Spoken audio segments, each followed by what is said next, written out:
que é FASECAS, né? Esse é o artigo publicado pelo FASECAS na JNR em 1987, aqui FASECAS. Quem quiser eu posso mandar para vocês depois. Primeiro ele tentou correlacionar a escala, esses focos de microangiopatia com Alzheimer.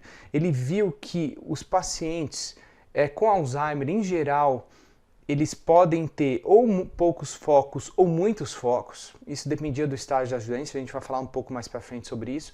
Mas ele via que o quê? Que os pacientes que não tinham Alzheimer ou eram pacientes normais, sem fator de risco para doença cardiovascular, eles tinham poucos focos. Agora o paciente que tinha fator de risco cardiovascular, hipertenso, dislipidêmico, diabético, ele tinha um declínio cognitivo, ele já tinha uma microangiopatia grau 2 e grau 3, moderada ou acentuada. E foi o FASECAS que propôs essa graduação. Então eu revejo aqui, ele colocou os pacientes com fatores de risco para doença cardiovascular e declínio cognitivo, e vejam que eram pacientes com microangiopatias graus 3 e grau 2. Então você já veja que, naquela época, em 87, FASECAS, ele criou essa escala 1, 2 e 3, na verdade 0, 1, 2 e 3, e ele conseguiu correlacionar. Ele falou que os pacientes que têm focos nos graus 2 e 3, eles têm um declínio cognitivo, muito provavelmente teriam, e muito provavelmente teriam um fator de risco envolvido.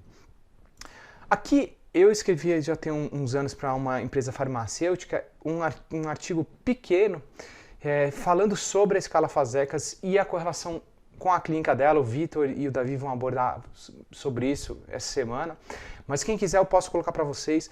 Eu falo a importância da graduação e falo a correlação da escala de FASECAS com a doença de Alzheimer. Tem artigos hoje provando que os pacientes com FASECAS grau 2, grau 3, eles têm uma proteína tau aumentada, proteína beta-amiloide aumentada, e só por isso você já consegue saber que esses focos de microangiopatia, eles são relacionados com doença de Alzheimer. Então, aí que está. Esses focos de gliose e microangiopatia, eles não só refletem um risco cardiovascular, mas eles são fatores de risco independente também para a doença de Alzheimer. Esse é um ponto muito importante que a gente tem que ter em mente. Tá?